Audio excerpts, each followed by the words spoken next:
Hi everyone, welcome back. So, we are going to go over the agenda for today, and we will start with Dr. Lamar, and then she will be talking about achieving health equity, and then we'll go into Dr. Monique Gary and utilizing the patient advocates in the healthcare space.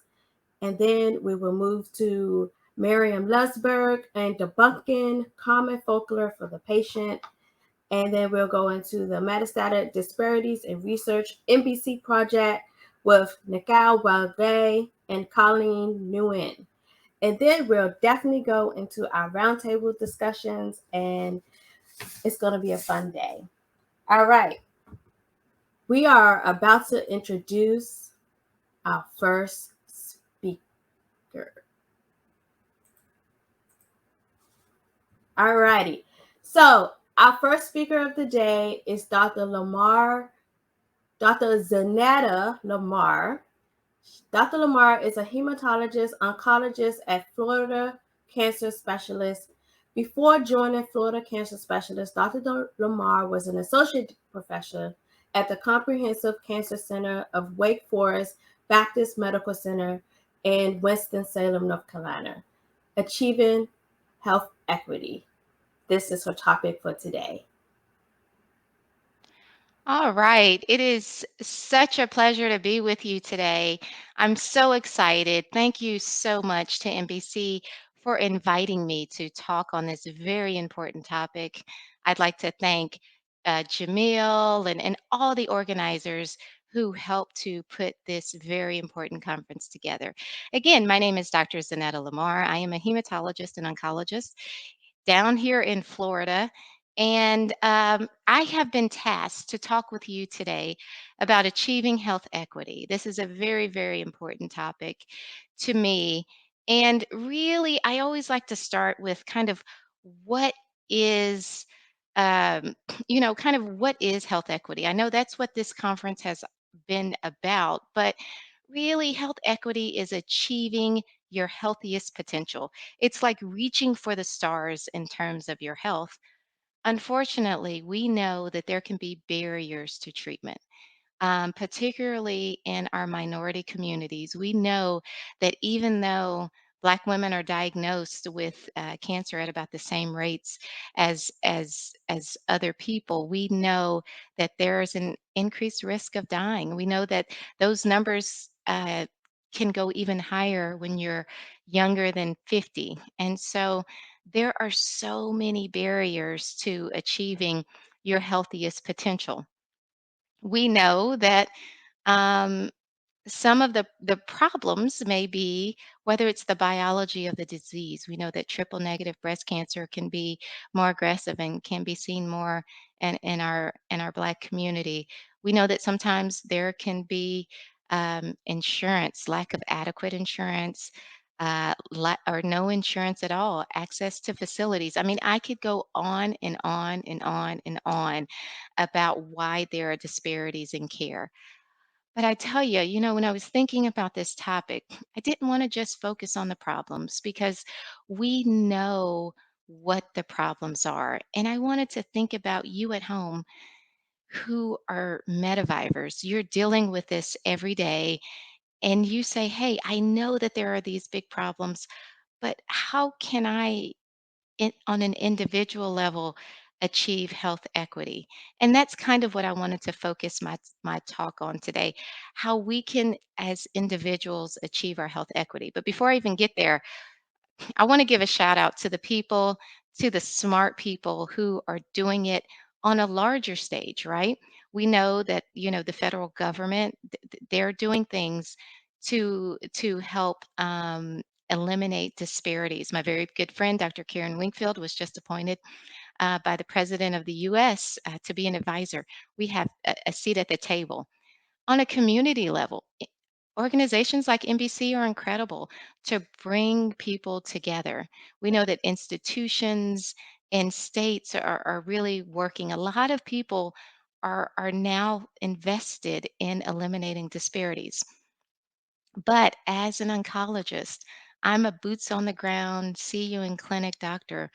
And I wanted to go through some of the things that I talk with my own patients about in clinic. And I wanted to think about this as empowering yourself. And so I'll tell you, I come from a long line of preachers, not a preacher, I'm a doctor, but I can't go through a topic without thinking of a title and how to organize that topic. So we're going to empower ourselves today, okay? M like METAvivor, empower yourself. So the first thing that I wanted to talk about was empowering your treatments. Now, I have to do a little bit of history because I like history too. Did you know that in 1971, Richard Nixon signed the National Cancer Act? It's probably the best thing that he ever did.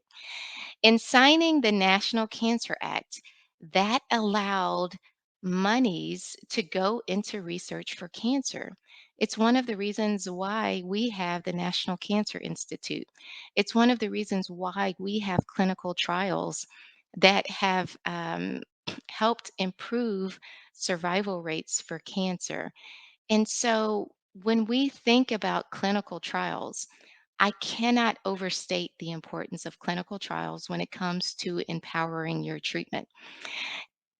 Every single chemotherapy that I give, or whatever radiation dose that you may receive, or even with surgery, whether it's a mastectomy or a partial mastectomy or sentinel lymph node biopsy or an axillary dissection, we know we use the information that we're treating you with because of the clinical trials, because of all the brave people that came before you that helped us to know, hey, there's a better way than the way that we've been doing it. And so when it comes to empowering your treatment, asking your providers, is there a clinical trial available for me? And if not, where can I find a clinical trial? And clinical trials are freely available. There's a website called clinicaltrials.gov. You can go and search for clinical trials in your area, or even if there are clinical trials outside of your area. I would be remiss without having a topic about cancer care and not mentioning the importance of clinical trials. Now, the next part about empowering your treatment has to do with genetic and genomic testing. So we're learning in cancer that um, really everyone's cancer is different. There are some people who may have a predisposition to cancer, and you may have had genetic testing already to see if you have a predisposition to cancer. One of the things that we're doing a lot, particularly in our metavivors, something called next generation sequencing.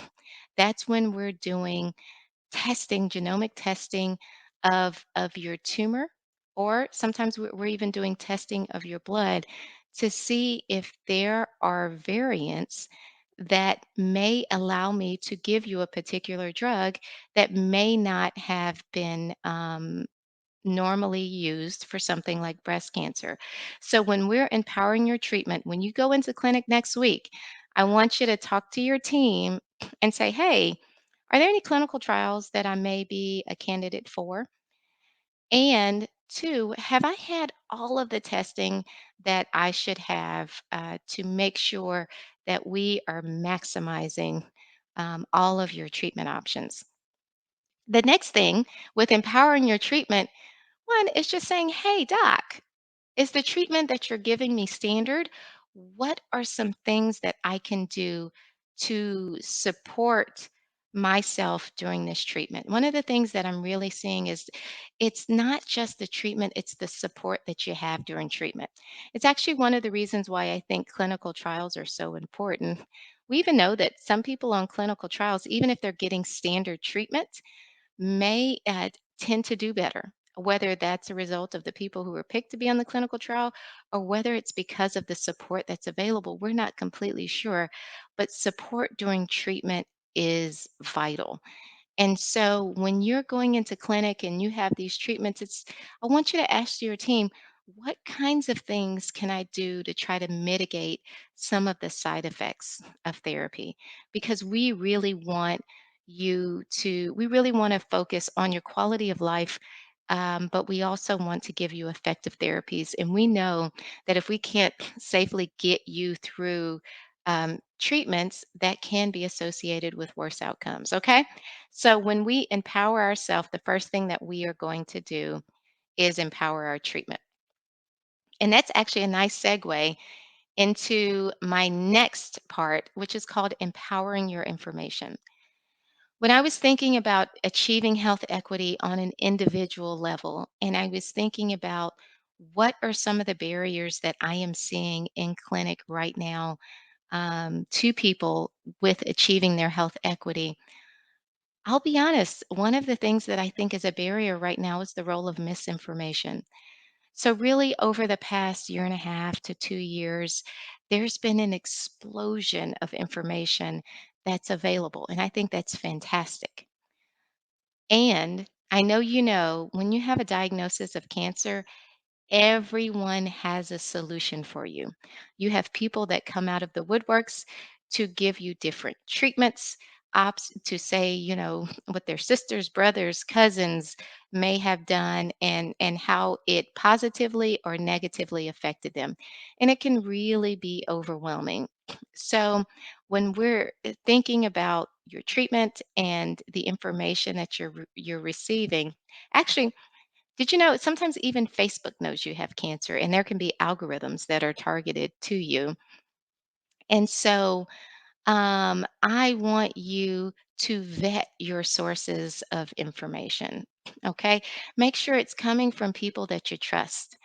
And also, using some of these organizations, right? Uh, NBC and in your cancer clinics, making sure that you're getting the information that you need. One of the other things that I've found is that there has been an increased use of kind of alternative and complementary and herbal medications. Now, I'm actually all for making sure that you have what you need. But one of the things that I'm finding is that sometimes you may be taking medications or taking different things and your team may not know about it. And sometimes just because we may not know the side effects of these medications doesn't mean that there aren't any side effects. So, one of the things that I like to use, actually, Memorial Sloan Kettering has a website and it's about herbs. I think we'll provide that link for you. I reference it. It has about maybe up to 200 of some of the more commonly used products, and you can go and search, some of the supplements or herbal medications that you may be taking, and it gives you information about the side effects. There's an evidence-based portion that tells you about it. So that's a nice resource that I use, and it complements care. So we are going to empower our treatment. We're going to empower our information. The next thing that we're going to do is empower your mind. Okay. The past 2 years have been overwhelming. And I think I don't know many people that have not suffered in some way during this pandemic. And it's one thing to suffer during the pandemic, it's another thing to suffer during the pandemic and still have to deal with cancer. And I want you to stop, I want you to breathe, and I want you to congratulate yourself because you know what? You have made it to this point. You've actually even made it to hear me talk. So give yourself two pats on the back because you are amazing in what you do. Don't underestimate the importance of physical, spiritual, and mental health while you're going through this process. And so, your community is incredibly important. And I want you to really lean in on your community. And it's really hard because sometimes when you're going through a cancer diagnosis, your family members may not understand what's going on unless they've gone through it themselves. There are so many well intentioned people who say the wrong things. And so, having the support of people who understand what you're going through to me is critical. And sometimes it may be very helpful if you could have a therapist or someone alongside you to help, someone that you can talk to during this process. Okay. So that's some mental health, but also physical health. Sometimes when you're going through treatments, there's an effect on your body, and sometimes fatigue can be overwhelming. So I want you to try to make a goal every day to do some form of something physical. For some of you, that may be just getting up and walking to the mailbox. For others of you, that may be running a half marathon. You know what you're capable of. I don't want you to beat yourself up about it or make yourself feel guilty, but try to do something where you're up and out of bed every day. You're keeping yourself moving. Okay. The other thing is nutrition. Nutrition is incredibly important. I'll give you an example. Even this week in clinic, I was having a conversation and I realized that the person I was talking to had not been eating. It wasn't until I asked, "What did you eat yesterday?" And I realized, wow, you haven't been eating. It is nearly impossible for me to get you through a treatment course if your nutrition is not good. So I really want you, if you can, you know, focus on those things that give you the support that you need during this difficult time. Your physical health, your mental health, nutrition, and also your spiritual health. Make sure that you have your team of people, your tribe around you to help you get through this. Okay. Now, I cannot do a talk about cancer and not talk about the financial toxicity associated with cancer. The finances of cancer, I mean, it's awful. It's not right. It's too expensive. It doesn't make any sense. Having said that, I'm a cog in the wheel, right? I want you to make sure that you know your financial team with the clinic or the institution that you're working with. Make sure you meet with them early. Make sure you meet with them often. Please make sure you meet with them if you have any change in your insurance. Even before you have a change in your insurance, meet with them so you can anticipate how that may impact you. Make sure that you know the resources that you have locally and then also the resources that are available nationally. I don't want you to think that you're in this by yourself, okay? So, just to reiterate, we're going to achieve our own individual health equity. We're going to empower our treatments. We are going to empower our information. We are going to empower our mind. I'm so happy that you're here and you're listening. Sometimes we just want you to be present now. During this time, I tell some of my patients, look, we're not trying to thrive, we are trying to survive. We are trying to get to the next day. Okay? And then once we've survived, then we're going to work on thriving. Okay? Give yourself some grace. You're doing a great job. And the last thing that we're going to do is empower your money. Okay? So, there are lots of people that are working on achieving health equity. We're going to work on it on an individual level, and we're going to keep working with these national and international forums to make sure that one day I don't have to do a talk like this again, that there will be no barriers to care.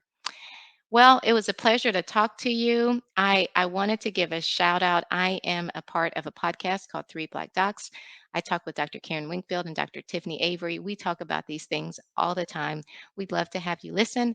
Our website is threeblackdocs.com. And I'd like to thank NBC again for having me. And I'll be happy to take any questions or comments that you may have.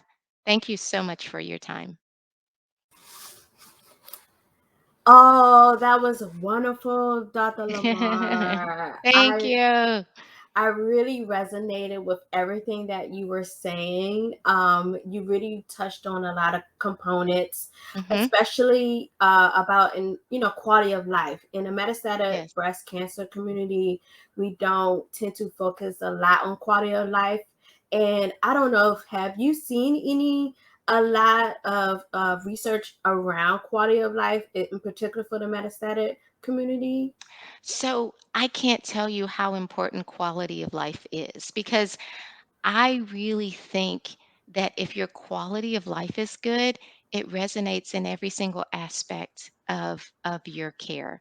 So really, there has been when we're thinking about cancer and cancer care, I feel like before a lot of our treatments were so focused on quantity of life and really did not focus as much on the quality. And so what I'm seeing now, I'm seeing so many people who are so interested in what can we do to help make this a better experience because really if you're able to get up and go through the day and you don't have to explain to people what you're going through, you know um, that's important. And so that's why I spent a little bit of time kind of even talking about the other aspects of it, the mental health, the supportive care, because we know that if we can get you through these treatment programs,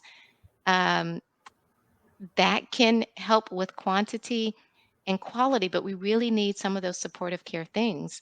I'll tell you, some of the people that I have seen that tend to really do well with different treatments are the people who can try to be as active as possible. Again, do the best that you can. Also, just movement, nutrition, and having your team around you. It helps in so many ways. But to answer your question, yes, there are a lot of people who are very interested in quality of life research. Uh, I know that you use the word empowerment a lot. I really love that word. I Mhm. think a lot of things that can change with the health disparities, especially with Black women and men, is the language, right? You know, we Right. understand things differently Right. and just rewording everything. What is your advice for not just the patient's empowerment, but the clinicians and researchers and industry personnel who may be on a call? Oh, thank you for that. Thank you. Because so I usually like to come to try to go from a patient perspective because that's what I see in clinic. But let's talk about first to the people that are doing the research. Let's remember the people that are involved. So I used to be a researcher. And one of the things that I used to try to get through to other people is that, hey, that's a person that's going to have to come to that clinic every day. Sometimes those clinical trial criteria that you're using are not realistic for the patient that's in front of us. Let's remember the person that's on the other side. And if you can, try to put yourself in their shoes and say, "Hey, is this something that I would do myself?" You know? And so from a clinician standpoint, it's like for clinicians that are listening, I want the clinicians to take some time to breathe themselves. I'll be honest, it's been a tough time for people in healthcare. And I know that, there are clinicians. I'll be honest, I know many that are struggling right now Yes. and they are doing their best to put their best face forward, but they're going home and struggling. And I think a lot of people don't realize that even though we may be oncologists we are still impacted by what's going on. And I'll be honest, we get attached to y'all. Mhm. So I want, the pharmaceutical industries, I want you to remember that these drugs cost too much. And these copays are outrageous. I need you all to get to the table and let's make sure that we're making drugs that people can actually get. Because the worst thing that I can do in clinic is to say that there's a drug available and my patient can't afford it. Okay? But I could Oh, go on and on and on about that. oh, perfect. Um, this was really, really great information. And I think that everyone's listening today will get a lot of input from your topic today, especially with the Black community and those with NBC. I really appreciate your time today. It was wonderful having you. And just thank you for I coming th- to Thank METAvivor to our conference. thank you all. And I always like to end with saying, you may have cancer, but cancer does not have you. Let's get empowered.